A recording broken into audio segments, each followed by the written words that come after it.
Je pensais vraiment qu'on allait faire le coup du siècle en tant qu'équipe jaune et qu'on allait manger tous les rouges. Shanice était l'une des plus jeunes candidates de l'aventure. 4e membre du jury final de ce Koh-Lanta les armes secrètes, elle revient sur son parcours durant lequel elle semble avoir montré une certaine appétence pour la stratégie qui semble lui avoir coûté sa place. Alors, sa vie professionnelle, son bilan de l'aventure, Shanice nous dit tout. On fait connaissance avec la candidate, je lance la machine à questions Shanice, c'est à toi et c'est parti.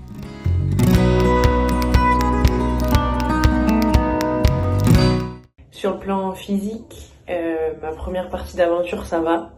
Évidemment que la fin au début, c'est un peu chaud, mais en fait, on s'y habitue très vite. Et je pense que vraiment le plus dur, c'est la nuit. Donc voilà, les nuits du début sont les mêmes que les nuits de la fin et elles sont difficiles. Mais la fin, ça passe vite. Et psychologiquement, je me sens bien. Je pense beaucoup à ma famille et je sais que il me faut à un moment donné un appel, une lettre, peu importe, pour me rebooster pour le reste de l'aventure. Mais en tout cas, avant réunification, je me sens bien. Après réunif, je me sens encore...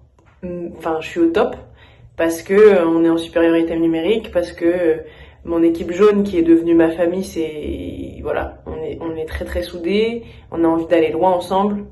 Et du coup, ça me met en confiance. Je suis très contente que les rouges arrivent aussi. Très contente de découvrir d'autres personnes. Et voilà, je suis vraiment au max. On a du riz, on a d'incroyables pêcheurs. Et pêcheuse, voilà, tout se passe bien, que ce soit sur le plan psychologique ou sur le plan physique.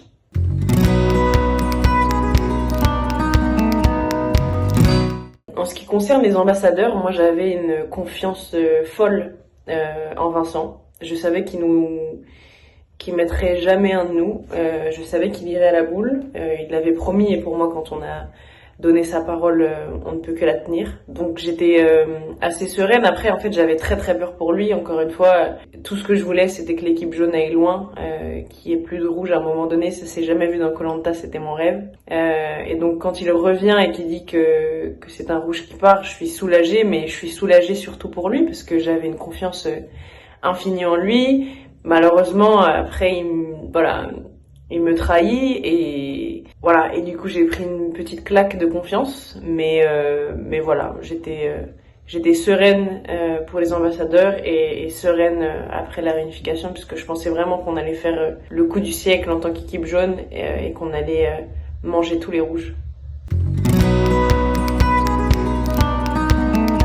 Sur le combat fille-garçon, en fait moi je suis quelqu'un de très engagée et féministe. Et en fait, quand les filles, donc Laure et Maxine, au paresseux, nous disent voilà, on se sent pas très bien dans l'équipe et on est les prochaines à sauter parce qu'on est des femmes, mais je suis tellement énervée et je pense que ça se voit et parce que je sais que c'est une reproduction de la société que je déteste, mais j'avais pas les tenants et les aboutissants. Donc en fait, j'étais très énervée, ça me tenait à cœur que les femmes elles soient bien dans ce Koh-Lanta, mais j'ai appris par la suite qu'en fait Laure et Maxine avaient elles aussi voté contre des femmes et qu'en fait l'alliance des garçons était en fait une vraie et réelle alliance d'amitié, ce qui peut totalement arriver, donc plus aucun souci avec ça. Mais c'est vrai que voilà, j'avais eu très très peur pour elle, j'étais très remontée, je voulais pas que les processus et les systèmes qu'on a l'habitude de subir en tant que femme en France puissent se réaliser sur Koh-Lanta encore. Et voilà, je me suis plutôt trompée, donc tant mieux.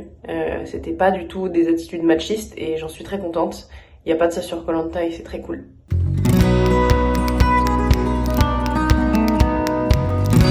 Koh-Lanta, ça n'a pas changé ma vie. Je pense que ça a peut-être un petit peu changé ma jeunesse. Ça m'a fait beaucoup de bien, surtout à la tête, dans le mental. Parce que je me suis rendu compte que j'étais capable de belles choses et que j'étais capable de le faire seule parce que voilà, on est quand même livré à soi-même sur une île, on connaît personne. Donc non, quand je sors de ce Koh-Lanta, ça n'a pas changé ma vie parce que j'ai des millions de projets et que c'était un parmi tant d'autres. Mais ça m'a fait du bien. Ça m'a fait du bien physiquement et dans la tête.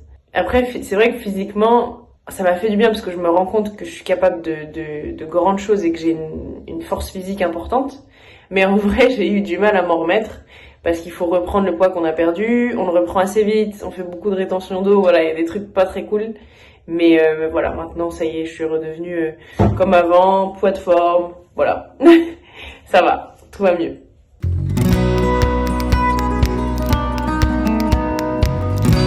Professionnellement, je suis très très fière du travail que je fais et ma mission c'est de faire en sorte que les jeunes et surtout les jeunes filles des quartiers les moins privilégiés puissent avoir accès au sport. Donc je développe des programmes autour de la danse, du foot, du basket et de l'athlétisme et j'ai de la chance parce que j'ai un travail qui est social et qui pour autant est dans une grosse boîte que j'aime, voilà.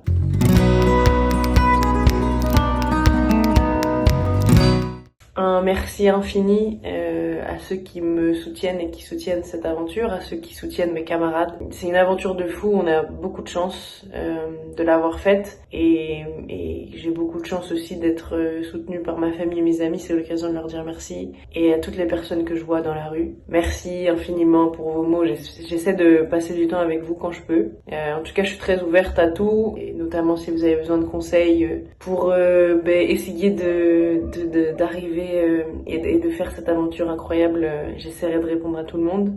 Je vous fais de gros bisous et je vous dis à très vite. Merci à toutes et à tous, chers amis, d'avoir regardé cette interview. J'espère qu'elle vous a plu. N'hésitez pas à mettre un petit pouce vers le haut. Ça booste le référencement, ça récompense le travail accompli. Et puis ça donne envie de faire des choses comme ça un peu pour vous. Si aussi vous kiffez ces vidéos, les interviews, les lives, etc., n'hésitez pas à vous abonner. Je sais pas si je mets le bouton là ou là, je sais plus. À vous abonner donc à la chaîne. Là aussi, ça booste le référencement, tout ça.